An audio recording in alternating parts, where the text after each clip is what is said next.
And hopefully we're back. Let's see.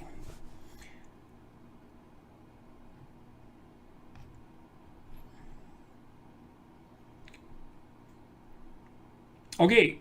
Mr. Cuban says, why is it so important to have kids if the world has an overpopulation problem? Well, who says the world has an overpopulation problem? I don't buy that. So it depends on whether you think that human brains are the kind of resource that figures out how to do more with less. And that is what I think. I mean, there's been a huge argument for years between the economists and the biologists. You know, the biologists often are pessimistic, and they basically adopt a Malthusian perspective, and that is that we'll continue to breed until we exhaust the planet and do in all of our resources. And the economists always counter that by saying, hey, don't be forgetting that we can constantly figure out how to do more with less and that we're pretty damn smart. And I'm afraid I'm on the side of the economists. But even more to the point, you know, the projections right now indicate that we'll probably peak somewhere around 9 or 10 billion, sometimes by the middle of the 21st century, and then our population will start to decline pretty precipitously. And I think there's every reason to assume, especially at our current rate of technological progression, and our increasing willingness to take broader responsibility for the large-scale health of the planet, that we'll be able to manage that without too much problem. We can certainly grow enough food to do it if we put a little bit of effort into that. We're going to squeeze out a lot of other animals on the way, I'm afraid, especially some of the big predators and mammals that are of approximately our size. And that's, you know, there's a price to be paid for that. I think there's more tigers now in Texas, just in case you're wondering, than there is in the wild in the rest of the world. And so, but, you know, tigers tend to eat children, and so it's kind of rough having them around.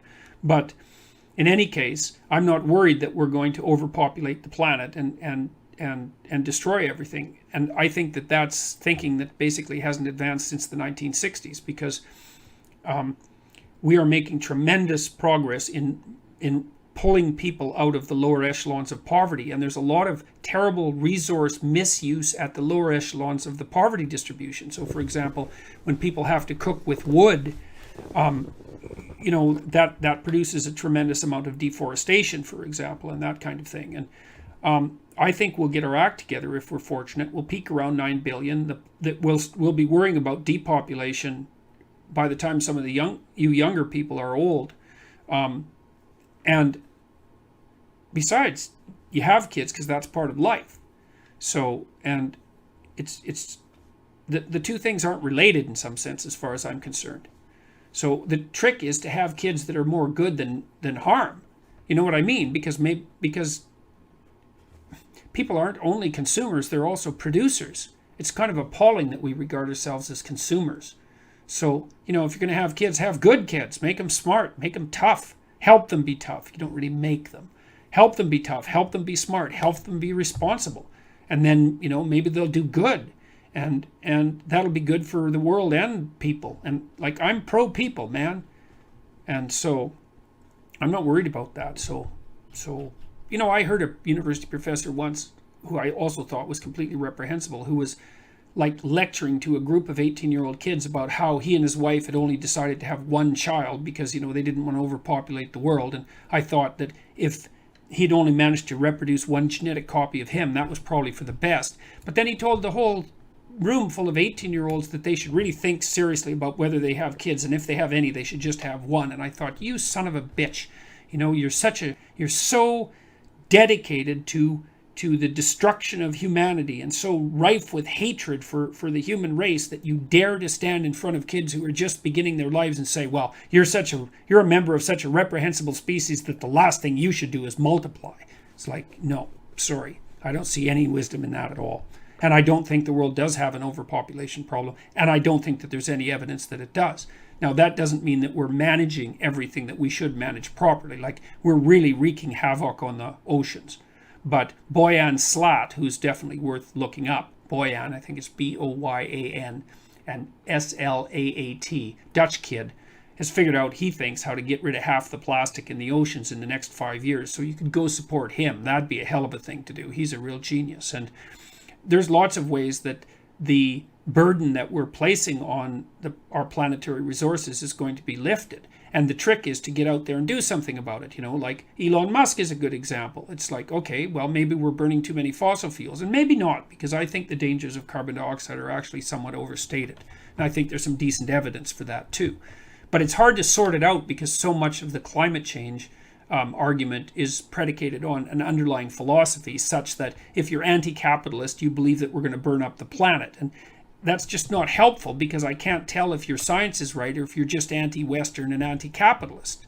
So, and like I spent 3 years working on a UN committee, the Secretary General's high-level panel on economic sustainability, I think it was called.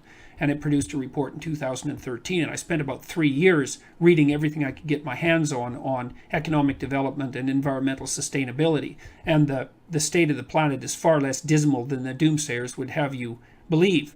I do think that the one thing that we're doing is, like, we're fishing out the oceans, like, idiotically.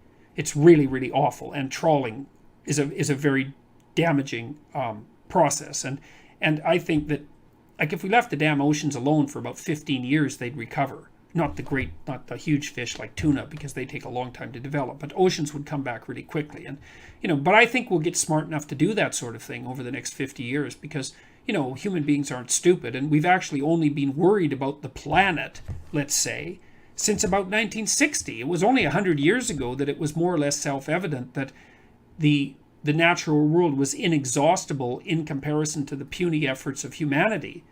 And, we only figured out that there was enough of us to cause trouble by about 1960. For Christ's sake, how long do you expect it to take us to figure out how to take care of a whole planet? We're doing a pretty good job for people who only stumbled onto the idea that there might be a problem something like 60 years ago. So I think we'll get it right. Especially if more and more people start to act responsibly and truthfully and all of that, and start working for the betterment of things instead of trying to, undermine and hurt and engage in identity politics and all that sort of reprehensible activity. Okay, let's see.